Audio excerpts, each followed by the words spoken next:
Hello, magandang hapon. So, ang pag-uusapan natin ay si Boy Palakpak, 'di ba? Kilala niyo si Boy Palakpak? Nag-viral ito eh. Nagsalita na daw siya. So, review muna tayo. Ano ba yung ginawa ni Boy Palakpak? Ito siya oh.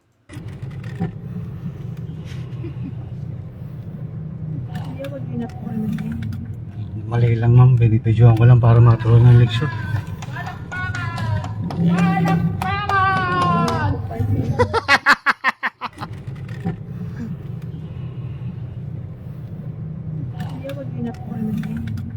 Mali lang ma'am, binibidyoan ko lang para maturuan ng leksyon. Para may tama eh, no? So, ito nagsalita na siya. Nasaan na ba 'yan? Ito to. Ano ba naman yung side ni Boy Palakpak?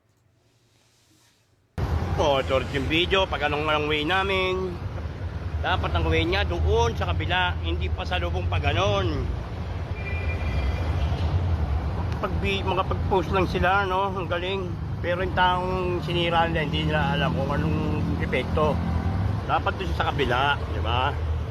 Ayun, doon. Dapat ang way niya, hindi rito. Dahil dito kami. O pag ganun hindi niya namin sinama na ginagawa ng LRT. Basta na video niya ako, okay na. Ngayong gabi makakasama natin si Boy Palakpak, yung nag-viral. Eto siya ngayon, oh. Oh. Eto si Boy Palakpak. So, Palakpak! nag-viral ka. Nagkaroon ng operation dito sa barangay natin. Ano bang masasabi mo sa nangyari nung gabing yun? Hindi naman nila alam yung tunay na nangyari. Ito kasi hindi naman ako counterplan nun Kaya ako lang, pinado naman ako doon, napa 30 finger ako sa Yun kasi yung mali doon. 'Di ba? Yun ang pinakamali mo doon. Actually, lahat naman tayo nagkakamali. Yung sa counterflow na yan. Madali lang naman yun. Hindi naman talaga issue yun eh. Kahit ako minsan nagdadrive ako, may counterflow sa harap ko. Alam mo yun, nagbibigay. Hindi na kailangan magganong-ganon palakpakan. Nakakabwisit kasi yun, sir. Kahit pa sabihin mo na may explanation ka doon, kahit kailan, yun talaga yung nakakabwisit doon. Actually, kaya ka hinusgahan dahil doon eh. ginawa niya sa akin. Bumaba siya ng sasakyan, Mm. lumapit sa akin. Pero siyempre, hindi lang niya tinuloy. Tapos yung kinukuhanan niya ako ng video, kaya ako napaganon. Pero hindi ako counterplan nun kahit na bumalik tayo sa area ng pinangyarihan. Paano ako magiging counterplan? Hindi siya yung counterplan nun. Tsaka, Binaba ka? May evidence ka ba nun? ano niya ako, pinost niya ako ng walang paintulot ko na hindi maganda yung sa akin. Siyempre, hindi sa akin yung di ba, inaway ako ng anak ko. Kitang-kita sa video. Yung inaratan mo eh. Kaya nga, inaamin ko naman na ko dahil sa Ayun nga ang problem. Sana kung binaba ka man, sana nag-usap na lang kayo na maayos. Pride din kasi. Pride. Sa akin, hindi na to yung usapan ng counterflow o pinaka na yun pinaka walang kwentang part na yun eh. Kasi yung pagka-counterflow na yan, or nakukuha naman sa bigayan yan. 'Di ba? Nakuha naman sa bigayan kahit pa sabihin mo, hindi, counterflow ka counterflow. 'Di ba? Lalo na pag dito sa may bandang Fatima, pag traffic, pag rush hour, yung mga motor nagka-counterflow din eh. Nasasalubong ko din minsan eh. Kaya lang, hindi na yung hindi, ako may right of way. Ako hindi na ganun eh. Nag-uunawaan na lang. 'Di ba? Kung counterflow ka man o hindi yun yung bearing ng usapan. Ang main issue dito yung kabastusan mo. Now, binaba ka kamo, 'di ba? Hindi ka usapin mo, sir. Ano po ba yung naging problema ganyan? Baka kasi nilalaban mo din, hindi ka rin siguro marunong magbigay. 'Di ba? Kung papanoorin kasi yung video, sir, lahat naman kasi ay tamo ha. Maaano ka dito ma-LTO ka dito sa totoo lang. 'Di ba? Baka nga hindi yung pag-counterflow mo ang issue ng LTO dito, yung papakyo-pakyo mo. Siyempre, titingnan, may prangkisa ba yung motor mo? May lisensya ka ba? Di ba? Yun na yung sisilipin dyan eh. Rehistrado ba yung daladala mo? Di ba? Dahil kung titingnan mo nga naman, sino hindi mag-iisip na nag-counterflow ka? Lahat ng mga sasakyan papunta doon. Diba? Kung yan ay nagbigay ka na lang, 'di ba? Kung nagbigay ka, edi tapos, walang problema. Minsan yung mga problema na nagkakaroon tayo, sometimes simple lang ang solusyon eh. Hindi na para magaganto-ganto ka. Yan yung magagaganyan-ganyan ka. Ano mapapala mo pag nagganyan ka? Ikaw yung panalo? Kadali-dali lang naman na i-atras yung tricycle mo. Mawawala ba ang bayag mo pag inatras mo yung tricycle mo? Maliwanag kasi na ikaw ang pwedeng mag-adjust kasi ng mga time na yan eh. Hindi yung sasakyan eh. Kasi nga lahat ng mga kasabay ni kotse, papaganon lahat.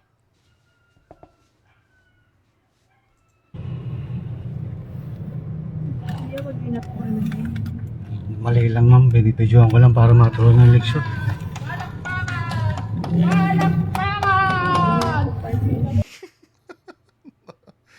Kahit ako na napanood ako, nabuisit ako dun eh. Pero, ang hirap nung nung naging sitwasyon eh, kasi wala akong kapatid, di ba? Tapos isa lang ako. Asahan ko na Ano na naman kinalaman ng wala kang kapatid at nag-iisa ka lang? Ang pinag-uusapan natin, yan ang hirap minsan eh. Sinisingit yung kadramahan eh. Yun lang, dun lang tayo mag-stick dun sa naging problema.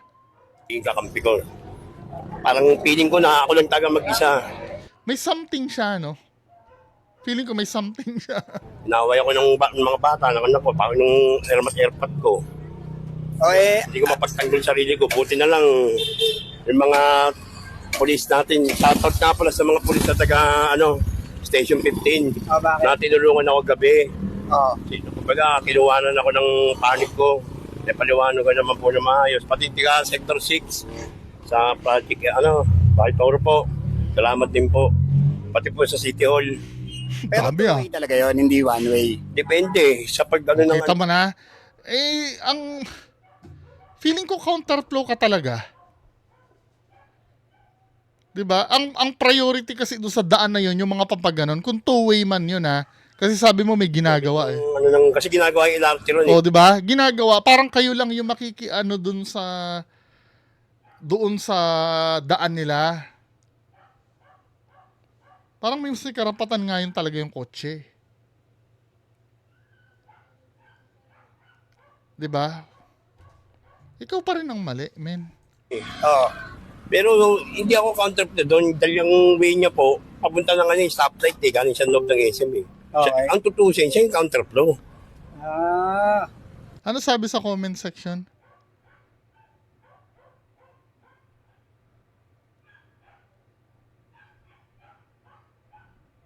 Bakit bait ka na ngayon? Dapat lagi kang masaya, palakpak pa boy. Halata naman sa itsura mo na bobo ka at wala kang alam sa batas. Pasok pa. Yun lang.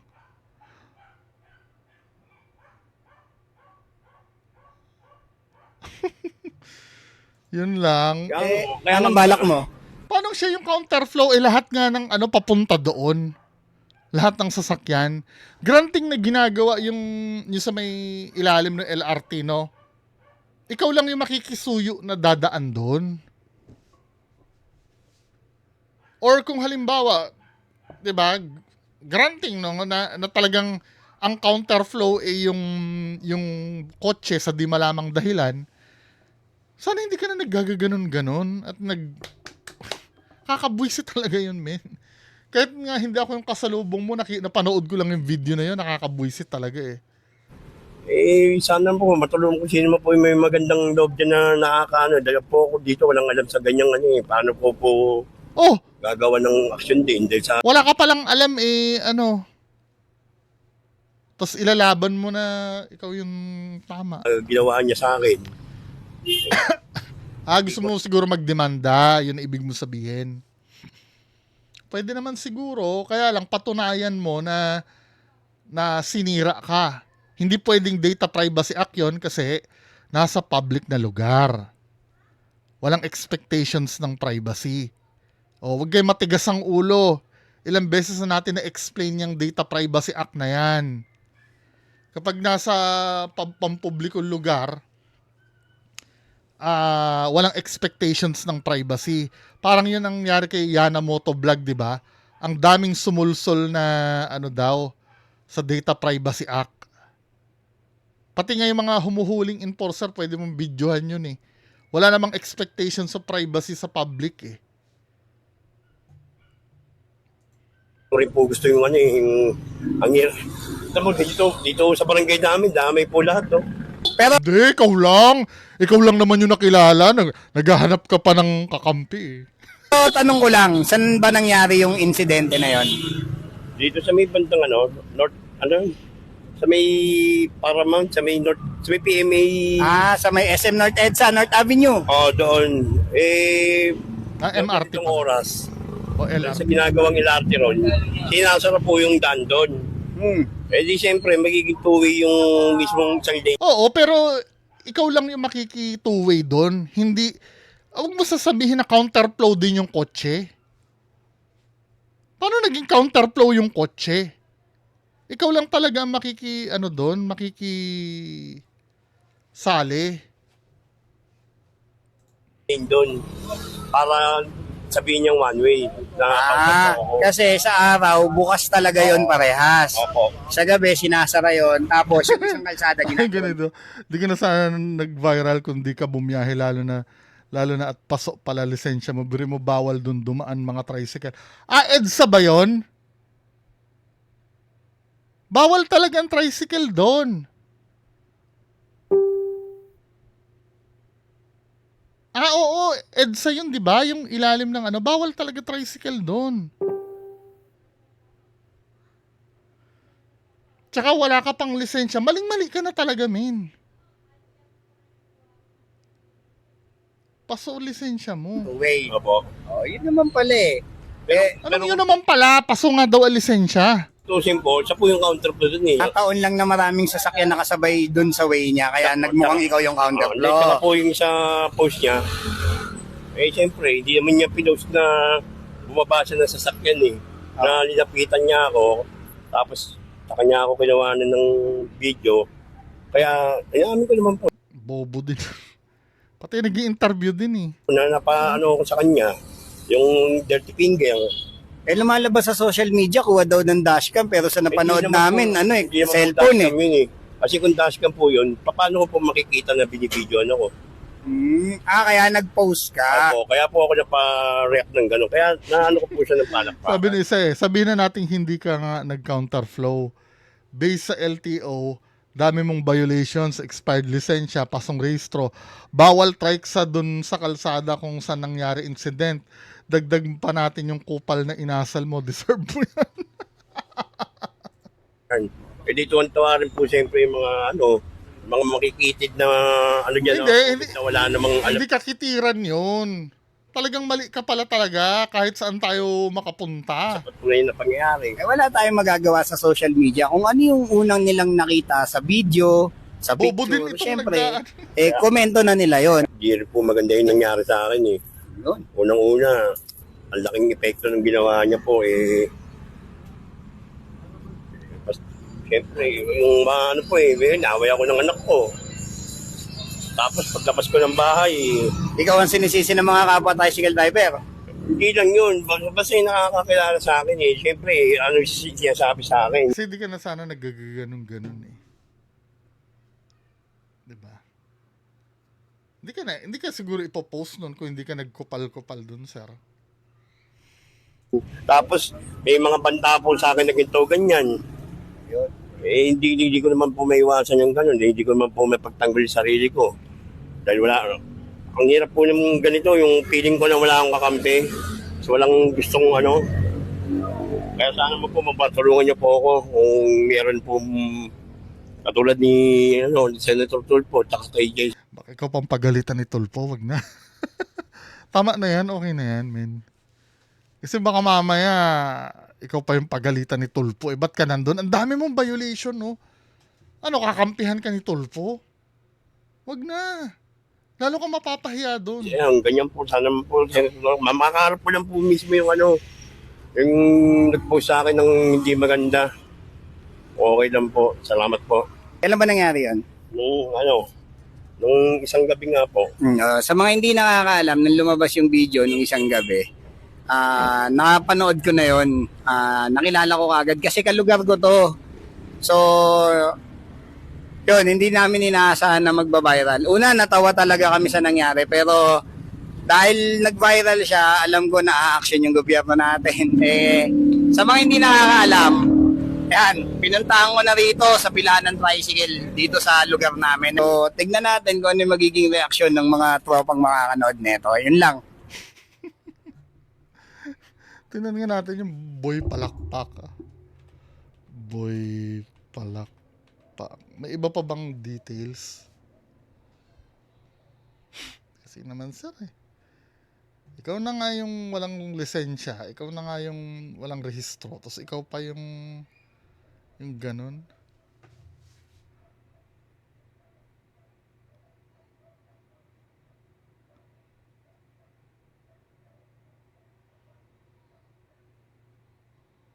Ayan o. Agad pinatawag ng Traffic and Transport Management Department TMMD ang isang nag-viral na tricycle driver. Ang insidente ay naganap noong Enero 17, 2026 bandang alas 10 ng gabi sa North Avenue tapat ng SM North EDSA. Hindi naman ito yung EDSA. Tama ba? EDSA ba 'yon? Pero kahit na bawal yata ang dun no? Tricycle. Makikita sa video na nagkaroon ng komprontasyon sa pagitan ng tricycle driver at isa pang motorista na nagmamaneho ng sedan. Ayon sa ulat, nag-counterflow umano ang tricycle driver sa bahagi ng North Avenue patungong EDSA. Hindi naman mismong EDSA, patungong EDSA. Yung pagitan siguro ito ng Trinoma at SM North. Kung saan pansamantalang itong sinara bunsod ng ginagawang MRT station dahilan upang magkaroon ng designated counterflow lane sa kabilang linya ng kalsada. Iniimbitahan ng TTMD at Tricycle Regulatory Division si Gerald Sese, ang driver, ang kanyang ama at operator na si Jose Sese. Pati na rin ang presidente at opisyal ng Pag-asa TODA upang magsagawa ng dialogo. Sa isinagawang pagdinig, isinalaysay ng tricycle driver ang nangyari. Bilang resulta, na-issuean siya ng paglabag tulad ng pagmamaneho ng tricycle sa National Road. May tricycle ban pala talaga. Bawal! Paglabag sa kondisyon ng Certificate of Public Convenience, Motorized Tricycle Operators Permit at pagmamaneho ng mga valid driver's license, expired, delinquent or invalid driver's license. Dumating din sa pulong ang mga tauhan ng LTO. Nako, upang ihain ang show cause order sa mag-ama. Kasalukuyan namang naka-impound ang tricycle. Nanawagan ng lokal na pamahalaan sa lahat ng motorista na pairalin ang disiplina, paggalang at mahinahong asal sa kalsada. So yung counterflow issue, wala. Wala yun. Ang issue dito, wala kang lisensya, wala kang prangkisa. Tapos mananawagan ka pa ng tulpo, lalo kang mayayari dyan, min. Huwag ka ng, sinokos ka na pala ng LTO eh.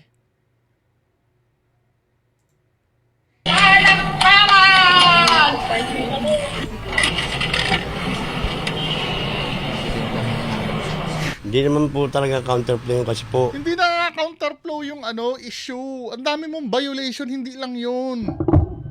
Kaya nga sinabing gano'n, kahit pasabihin mong lusot ka na doon sa counterflow, pagmamaneho ng walang lisensya, lagapa ka na. Wala pang prangkisa tsaka tricycle ban. Ano ba? Tama na to. Yan lang po. Magandang hapon sa inyong lahat. Bye-bye.